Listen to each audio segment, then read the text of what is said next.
Joust by William Electronic.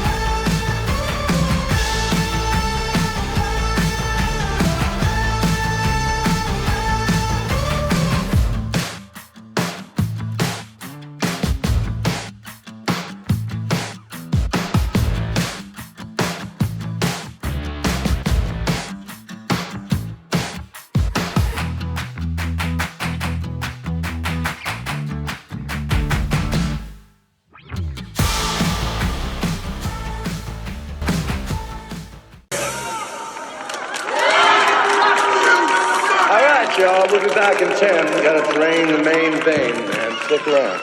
Hey, you paid to play.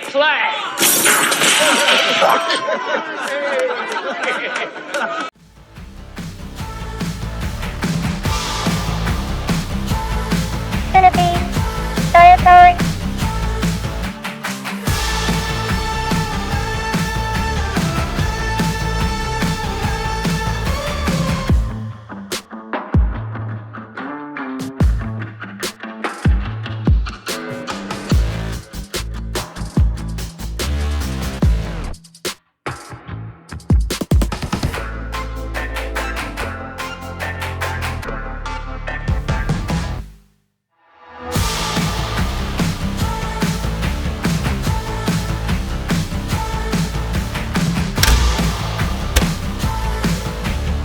Defender by Williams Electronic.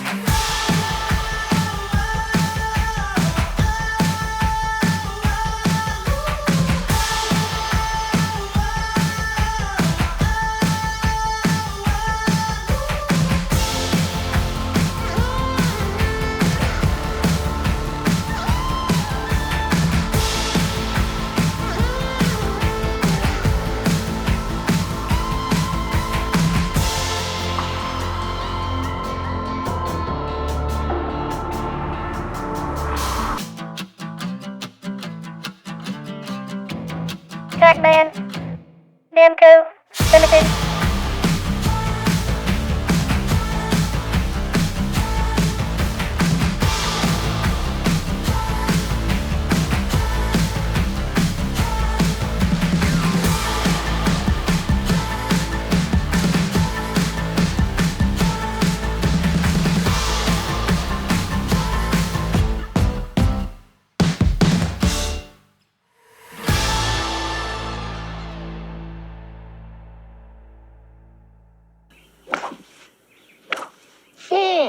That's a fine shot. Oh! I should have yelled too. Why don't we walk this off, sir? Oh!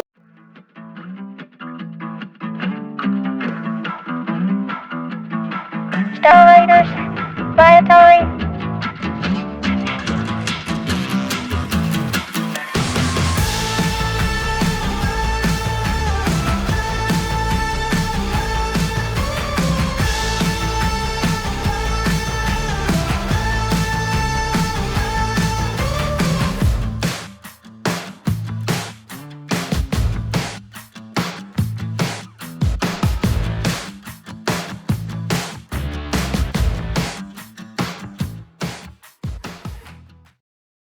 Oh, this is the worst looking hat I ever saw. Well, you buy a hat like this, I'll bet you get a free bowl of soup, huh? Oh, it looks good on you, though. Hey y'all, hope you're still here. Now, on the Joust game, the 2600, it's not bad. It's really not. Obviously there's a pretty big difference in the graphics. I mean, the platforms and all look a lot better on the 5200. Sounds are a little bit better. The one thing I don't get, I don't like how the eggs on the 2600 version just all float around and they don't land on the ground. It just seems weird. I don't know why. I don't know why they did that. Maybe they did it due to. I'm thinking if you have a bunch of eggs that fall and sit still, maybe it would cause the game to flicker more. Y'all let me know, you guys who get into the technical side of this old hardware. You may know, but I just don't understand why they would do that to begin with when the arcade game never did that. Another thing I like about the 5200 version, I like the fact that I can fly my bird all the way from the bottom platform. This is when all the platforms are visible. from the bottom to the top. You can't do that on the 2600. It's just not enough room. It's just they both control fine on both games, but there's just something about the way the 5200 version. I mean, like you can bounce your guy off the ceiling and smash somebody from above, and it just seems to have just a certain that makes it a little better than 2600 when it comes to just how you handle your bird and attack your opponents. And another thing that is on the 2600 version, you almost forget about it, but the hand that comes out of the lava, I can't remember what it's called, but anyway, it's not in the 2600 version. You almost kind of forget about it, but it's absent. Seems like they could have put it in there. I don't know why it would have been such a big deal, but it's not in there. One last thing about the difference between the two games. The pterodactyl on the 2600, it's like it cheats almost. It will exit the screen and reappear on a different level. Let's say that it's in the middle. You jump down to the first floor. It exits out the middle level on the side of the screen and comes down on the first level on the other side. Whereas on the 5200, and I believe on the arcade also, is it changes levels on screen, so you almost feel like you're being cheated kind of. Again, I wonder if they did this because of limitations of the hardware. Just seems strange. Anyway, 2600 is not bad, but man, it's just the 5200 is so much better in my opinion. No way I could go back to playing that after playing the 5200 over at my neighbor's house.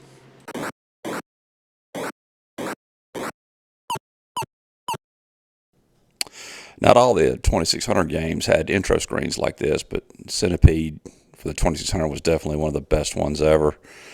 But the game itself, it just, it's not that it's terrible. It plays, it plays like the arcade. It kind of captures the essence of the arcade game. But to me, this is not a very good port when compared to some of the other arcade ports for the 2600.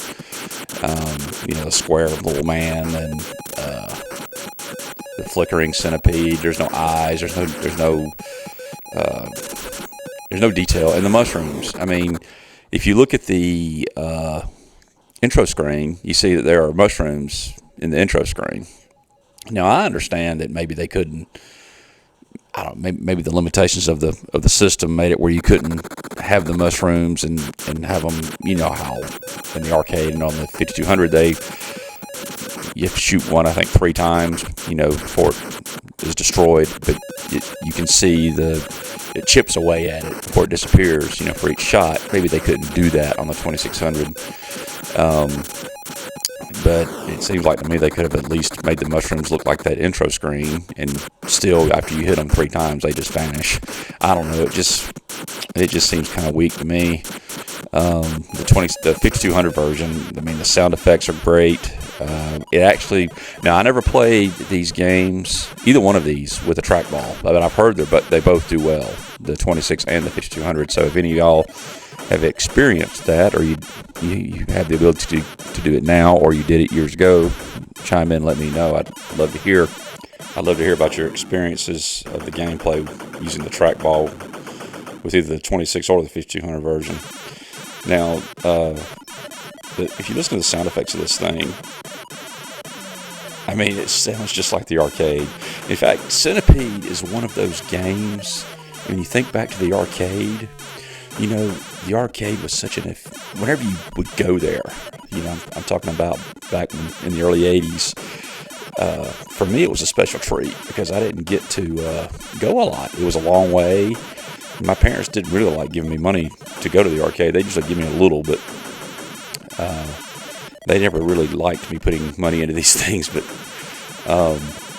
anyway, when you go into the arcade, you just hear all the machines kind of blending together in this, noise. And there were a few that always stood out from the rest. And I remember you would always hear the thump, thump, thump of Centipede, the sound of the flea falling, the sound of the spider dancing across. You could hear it. It just seems like a little over a lot of the others. It just stood out. Do you have any that you remember that stood out to you like that? But Centipede was definitely one you always kind of heard over everything else. But anyway, I love this port. And let me say one more thing before I finally move on to the next one. As bad as the controllers could be for the 5200, I don't remember it being too terrible playing this game. It seemed like it worked pretty well. Okay, any of y'all who have seen one of my previous videos knows how I feel about the 2600 ported Defender. I'm not a big fan at all. And in fact, I think it's flirting with Pac-Man range crumminess. It's not that bad, but I always felt like it could have been a lot better than what it was. And they proved that, a year or two later when Defender 2 came out. Well, anyway, the 5200 version of Defender is a darn good game, and I feel like it kind of gets lost in the shuffle. The 5200 as a whole, it only lasted a couple or 3 years, and then Atari pulled the plug on the system. So I feel like this version of the game, I don't know. I'm assuming they had this for the computers, the 8-bit computers, the 400, the 800, etc. And I would imagine it'd be the same thing, but also you're not hamstrung with the one button, and that's not something I held against the 2600 port. There's nothing they could do about that. But I naturally, with the 5200, you're able to use your smart bombs and everything else with the one controller, which is nice, just like the arcade. And the baiters on this thing are just as vicious as they are in the arcade. They do not play. They will chase you down. In any event, on this game, you have good sound. The game doesn't really suffer from any slowdown. It runs pretty smoothly. It's nice that you have swarmers that actually swarm you individually and not in little plots of 4 like they do on the 2600 one. But that's enough about this. Y'all see it. It's a good game. It's a good game. Okay, you would think this would be at the top of the list. I won't even show you the 2600 version. Y'all all know what it looks like and sounds like. The 5200 version, it's a good game. It really is. Now, the controls could be kind of a pain with those joysticks, but I still played it a lot and enjoyed it. It's not just like the arcade, but it's pretty darn close. The sounds are great. It has all of the, the small things. You have all the fruit, all the way up to the keys you eat. You have the intermission screens. One thing I always kind of got me was I think Atari made a big mistake. They should have put this with the 5200 when they first came out. I think Breakout came with it, and to me that was a bad move. Never understood that.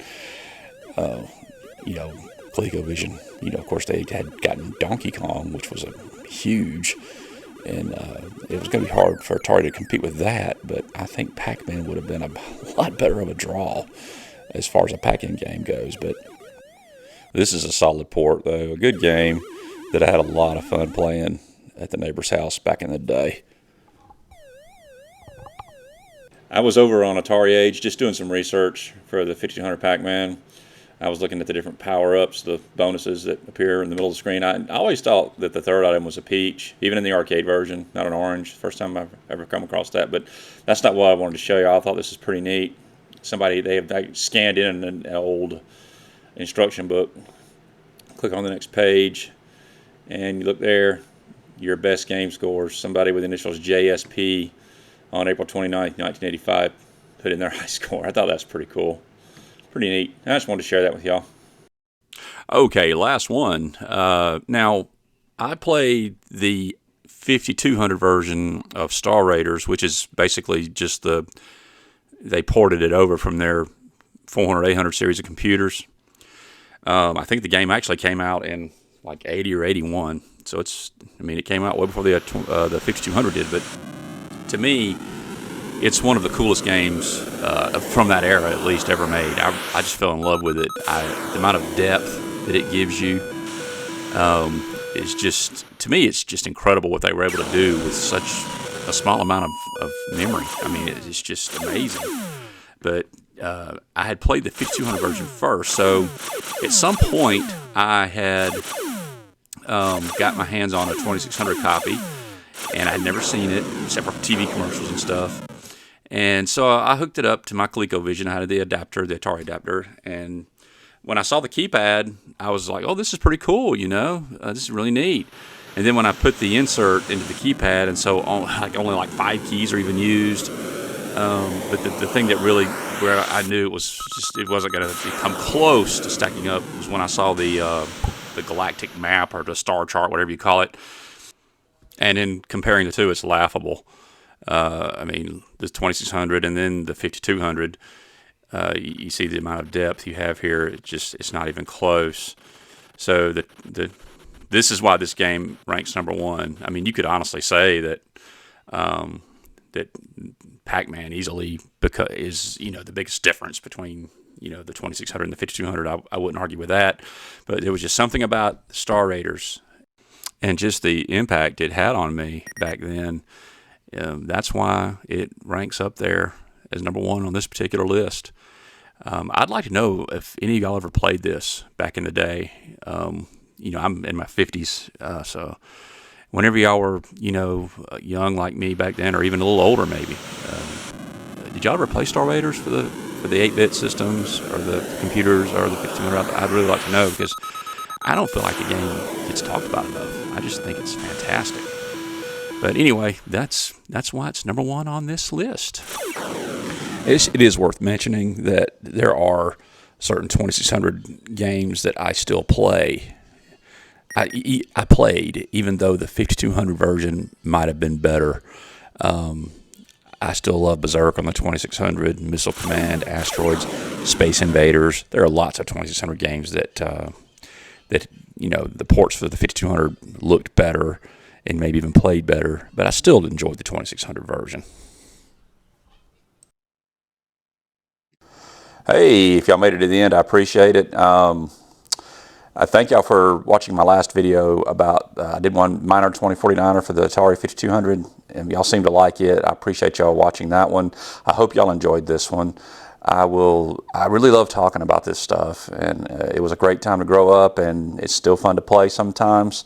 So I will start working on another video. I don't know what it's going to be yet. I'll just have to let the mind roll and see what I can come up with. But I thank y'all so much for watching this. If you haven't subscribed yet, I'd really appreciate it if you did. And please hit the like button. Thank you. Have a nice night.